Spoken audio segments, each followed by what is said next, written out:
Hello and welcome to a special edition of the Yonkers Voice. We're sitting today with James Faulkner, a gentleman who purchased 316 Warburton Avenue from the Carr family. James, we want to firstly say hello to our audience here. Hello, audience here. We wanted to ask you a couple questions about the Carr family and the premises around what you've seen and talk about some of the observations that you've stated to us as the general public, and some of our members have some questions. Well, ask me the questions because I don't know what you mean by the general public. How did you come to meet the Carr family? I was hired to work on their house. And what kind of work? Construction, moving a wall. Or installing a wall. Mm-hmm. That was it, just an installation of a wall? Mm-hmm. Yes. How long did that project last? Oh, it moved on. Probably about a week or a month. Yeah, I don't remember. It's 30-something years ago. Right. And you were hired to do a wall. Did you do more work afterwards, or did you just maintain a relationship with what appeared to be then? No, there were like a lot of customers. I stayed friends with them. Okay, so you remain friends with all your customers? Mostly, yeah. Mostly. James, based on... You can call me Jim. Jim, pardon. Based on the last interview that you did with the Yonkers Voice, you claimed to have known the Carr family, and you said that Sam Carr was a wonderful father with a wonderful family. Actually, what I said was he seemed to be a wonderful father, and his children treated him with love and respect when they were in front of me, but that was only for moments as they were coming to or from lunch. And that was it? That was it. You had no other contact with the Carr family? No other observations of the Carr family at that point? Well, that's a pretty good one. I hope people would say that of me. Well, a week, you alleged to build a wall that took you a week. Well, whatever work it took. Again, that's 40-something years ago. And you made a statement that the Carr family were a nice family? Seemed to be extremely nice. Okay. And loving and respectful to each other. The parents to the children to the parents. All right. You had observed a loving family. Is that yes. Is that what you would say? Mm-hmm. Is that yes. a fair assessment? And a view that many people would clearly disagree with. I don't understand. Well, there are people out there that disagree that Sam Carr was a loving father, or this was a loving family, or... They knew it?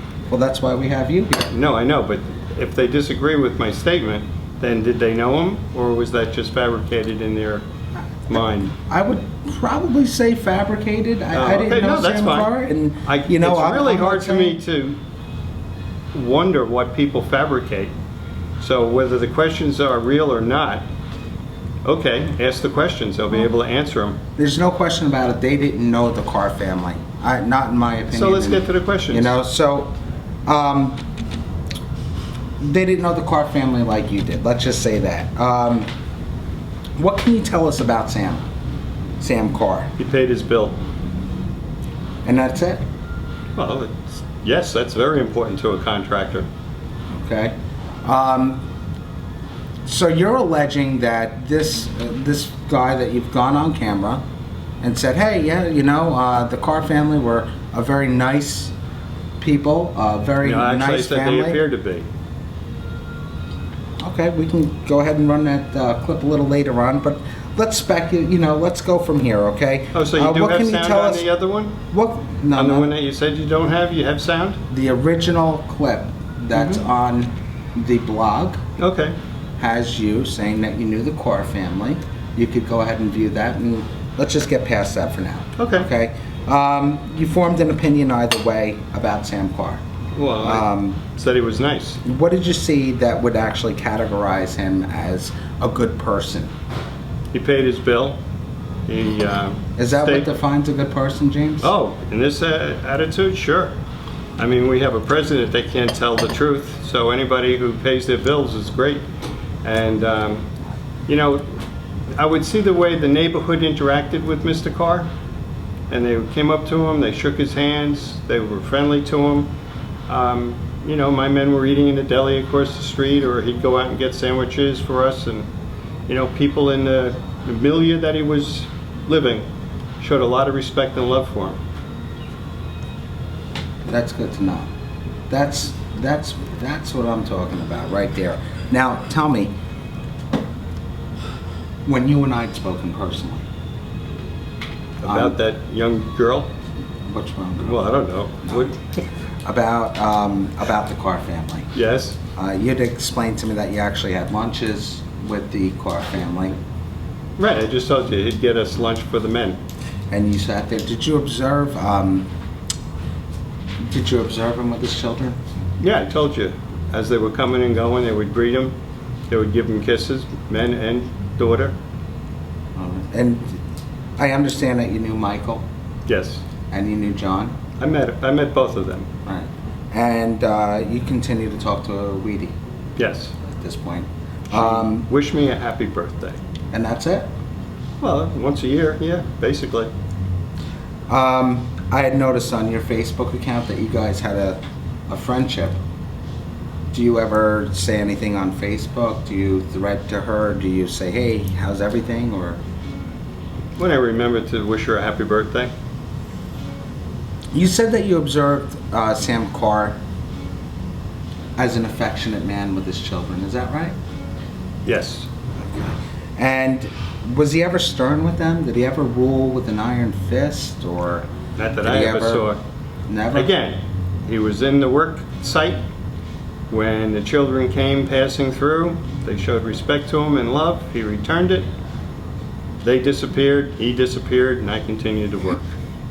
And you maintained communication with at least Weedy at that point. You, Right. well, you still Whoever do. walked into the room, I said hello to. And you had spoken to Michael. You'd spoken to John. Yes.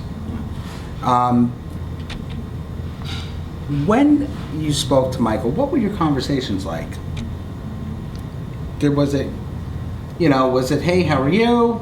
Well, he'd ask me did how it the ever go job's- further than, No, he just would ask me about how the job's going. And Michael, what year did Michael pass away in, Oh, I don't know. roughly? Oh, I don't know. He had an Oldsmobile, is that right? Still don't know. Was there a car accident that he was involved with? That's what I heard. Yeah. You never really looked into it, didn't care enough to, never made Even the if I funeral. did, again, it never- was 40 years ago or so. How many years ago was it? It's 42, was it right? in the 80s or? Oh, Michael Carr died in the 80s, didn't he? I don't remember. What kind of character would you say Michael was? Well, he showed respect and love to his father. Asked me how the job was going, and that was it. The last time you and I had spoken, Yes. you told me Michael was actually a lovely guy. Okay. Would you maintain Did that? I not describe that just now?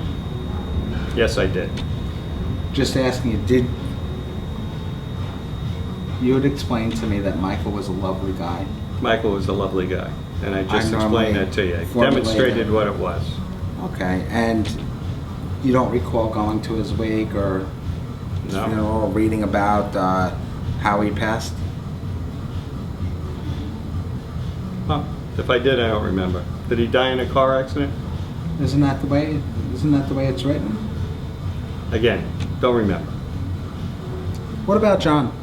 That I remember because they said he blew his head off with a shotgun and they didn't find a shotgun. You said that they found a shotgun, so I don't remember that. I don't recall saying that, but neither here nor there. Did you ever talk to John prior to Just- his, no, just to say hello. Did you know his state of mind when he passed? No. Did it seem like somebody that came across depressed or anything? For John, he was on the work site, he was respectful and loving to his father, and he treated me nicely. That's it. And you never maintained communication with John? No. So what is it about Weedy that you've maintained a birthday once a year relationship with? What is it you alleged to have only not really have too much contact with Michael or John? What is it about Weedy that you kind of had more affection towards her? I mean, I think that over the years, somebody who actually goes out of their way to say happy birthday or just to know that somebody's on your mind or or your thoughts is a real nice thing. Wouldn't you agree? Sure.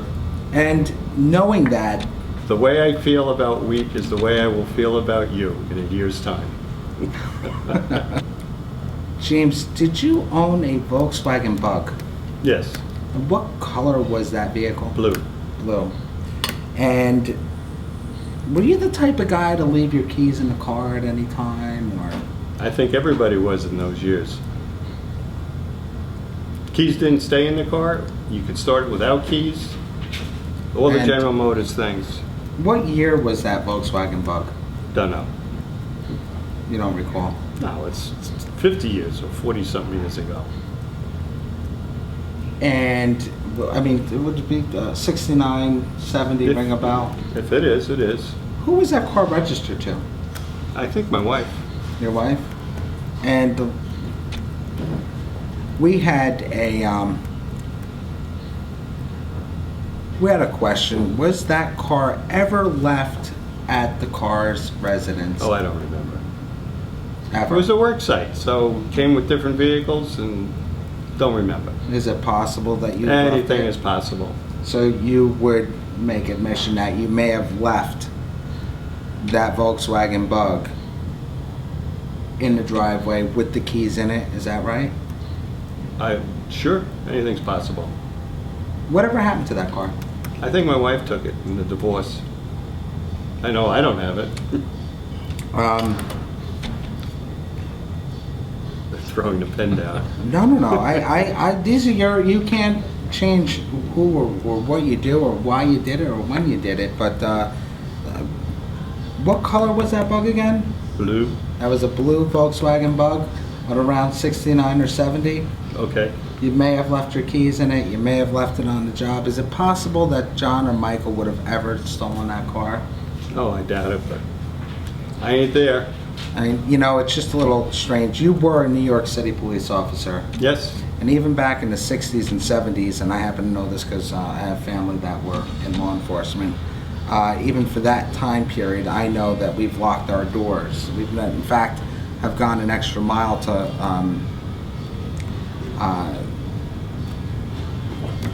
lock doors because my family was involved in law enforcement. So would you tell me that If you were in Westchester County at that time, you're one of the few people that did, that I know. Did you live in Westchester County? I've lived in Westchester all my life? Okay. So I don't know where you lived, but I know in New Rochelle they didn't lock doors, and I know in Yonkers they didn't lock doors. But that's fine. Your house was different. It's like, how would I get home if I left the car there? As I said before, there was multiple vehicles on the construction site, as there will be on any construction site.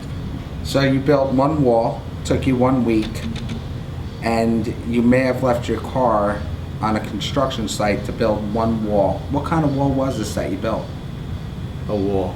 Was it made out of concrete, brick? Was it, you know, I don't was it remember. sheetrock?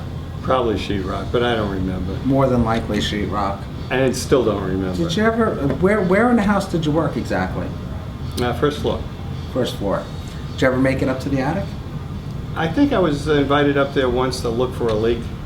You were And we had talked about it. There were no doors on any of the rooms up there. Because you had asked me, was somebody locked in a room in the attic? And I said, unlikely, there was no doors. James, you were there 1 week. You call me Jim. Jim, you were there 1 week. You were invited to the attic to look at a leak. You built a wall. You've left your car, or possibly left your car, on a construction site, but you built one wall. Most carpenters and most handymen can build a wall in a day. Was there any? Is it possible you had a bigger assignment? Gee, I wish I could hire those people. I'm sure You're, you of could course, in find them construction? easily. I beg your pardon? You're in construction? I have family in construction. No, are you in construction? I am not in construction. Oh, okay. So this is like that fabrication where the people think they know things without ever meeting people? How big was the wall? I don't remember. Do you live in the house that you repaired? Yes.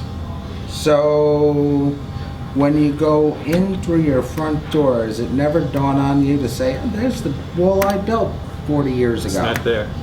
So you've knocked that wall down. I don't remember knocking it down. It's just not there. How big is the room that you built the wall in? 26 by 20. It took you a week to build. You framed it out, you built the wall. Again, I don't know the specifics because it was 40 years ago. What were you doing 40 years ago? Playing with wooden wagons or metal? This interview isn't about me. Of course This it is is. all about you. Without the interview and establishing any credibility, no question coming from you means anything. This is all about you and what we have to ask you and what you'll share with our viewers. Yes. Now, let me ask you a question. It's on the record that you purchased this home Yes. from the Carrs. Did you pay below market value for the house? No, I believe I paid above market value. You paid above market value. Yes. And what year? On or about what year was that? I don't remember. Was it during the Carter 20-something, administration, I don't Ford, the remember. Nixon, Don't somewhere remember. about? I mean, we know that you've 25 years ago. It's public record. Just go in there and look. and as we will. But my question to you is, 25 years ago, you overpaid or you paid above market value Yes. for a home in a market that was not indicative of paying above market price. I don't know what that means. You didn't. Explain to you me what the didn't- question means. You didn't pay for this in a seller's market. You paid for this home in a buyer's market. In that time period, that 25 years ago, we weren't in a housing boom. We No, I weren't in remember. we weren't in a circumstance in the Get to economy. the question. So my question to you is, why would you overpay for a home? They facilitated the mortgage. The Carrs. The Carrs gave you a mortgage on the home? They gave me an installment purchase agreement. So you made a certain amount of payments until you were able to come up with the difference of the down payment? Yes. Did you own any other? No. You have, clearly we know of the Carrs association with the son of Sam, David Berkowitz. You do? What is it? We know that they live next, in the neighborhood, the David Berkowitz. Pine Street is backing up to the, towards the house. Did you ever meet the son of Sam? The dog or the two children? What I don't understand Did you anymore. ever meet David Berkowitz? Not that I'm aware of, ever. Never even in passing, possibly? How would I Never know? caught your eye? No. Here's a guy, okay. Weedy, it said that Weedy was out looking for ammunition at some time. Was Okay. asking about a 38 caliber or 44 caliber. What do you know about that? Nothing. Did she ever ask you? No. No. She was out asking various police officers, and it's in the police report, that she was in search of. Is it possible that she may have been involved with David Well, she Berkowitz? married a cop, so I guess she was dating him at the time. Maybe it was the president. And she worked for the Yonkers Police Department, so did she have a license Was for she a a gun? police officer or I don't think so. I aware think it of? was dispatch. Dispatch? Is it normal behavior to look for ammunition, in your opinion? Not for me to look, but it's For normal for a lot of A people. young girl? I mean, the coincidence shopping or asking for ammunition, is that normal Well, there was behavior? carry permits and in now the I'm house. there were carry permits. Sure. Who owned a weapon? I know Mr. Carr owned one. I don't know how many others did. Do you know what kind of weapon it was? I thought it was a 25. That's what I kind of remember. Kind of. Did he carry that weapon on his side? Was that a sidearm or? When did you see it? You were in there for a week. I know that if I'm a responsible gun owner, when I have a stranger coming into the house, the last thing I would present or show anybody, no matter what my circumstances were, the fact that I had a weapon. What was your relationship? At How what would you point know of your that? relationship? If you don't have a weapon, how would you know that? And you speculate that I don't. How would I know or how would I not know? I trust you. Well, thank you very much, Sure. and I appreciate that. Moving on. What's your feeling? What's your, the victims of David Berkowitz? What do you say to somebody's family who may have been victim to a guy like this. This has nothing to, this is just your opinion.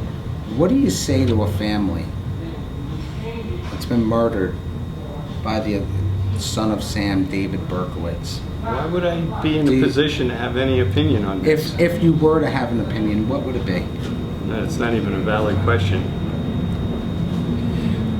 The reason why I'm asking is because there's speculation that there may be victims buried in your property. Then they should get a warrant. My God, everybody would want to see that. But these speculation are coming from people who have maybe not even the age to know about it, have no involvement with the people that were there, and because they ask you a question, you think there's validity in passing it on? Go get a warrant. I'm not alleging that. What I'm saying to is Actually, you just did. What I'm It's only asking, the English language. what I'm asking you is that if you had somebody affected negatively by this, why ask for a warrant? Why wouldn't you just say, hey, if you're willing to... Well, we had this discussion the last time, to go into anybody's car or property. But if I thought, James, if I thought that it would help families that were hurt, that were affected by murder, I think that I would say, go through my car, take my car, do whatever you need to do. The question. Sure. No police, no warrant. We have Then that means no excavations. A private person comes in and says, Mr. Faulkner, we just want to help the victims of the son of Sam. If there's a possibility, a 0.001 possibility that there might be victims on your property, we will pay for it at our expense. We will not only pay for it at our expense, but when we're done, you will have a beautiful landscape planned out to the way you'd like. So with all that expense, why wouldn't you just go and get a warrant?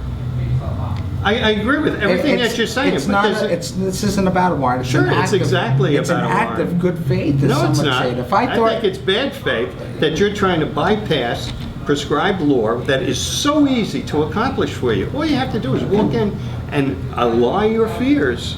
These people that have no information, you just satisfy them, go to a judge. They'd be happy to hear you. I think this is terrific. I think your car should be searched. I think my property should be searched. If you believe this to be true, get a warrant. Get a warrant for your car. I didn't say I believed it to be true. Okay. What I said. So, you don't believe something to be true, but I'm supposed to upset my life on my property so that you can have people go running around with what kind of meters? What about it the opposite? Who do you think's missing? How many people were reported missing and they never found? What I don't understand, that's the thing. You're telling me that there could be something there. Then please just go to court. It is so easy, especially in Yonkers. Nobody apparently reads warrants. That's why you got 2 police officers in jail now. James, if there's anything... Jim, if there's anything you'd like to tell our viewers... I think Yonkers Voice is doing a great job for the community. I appreciate that. I'm sitting with Jim Faulkner on scene, Dolphin Cafe. I'm Roberto Ferru. Thanks for joining us. Thank you. Sure.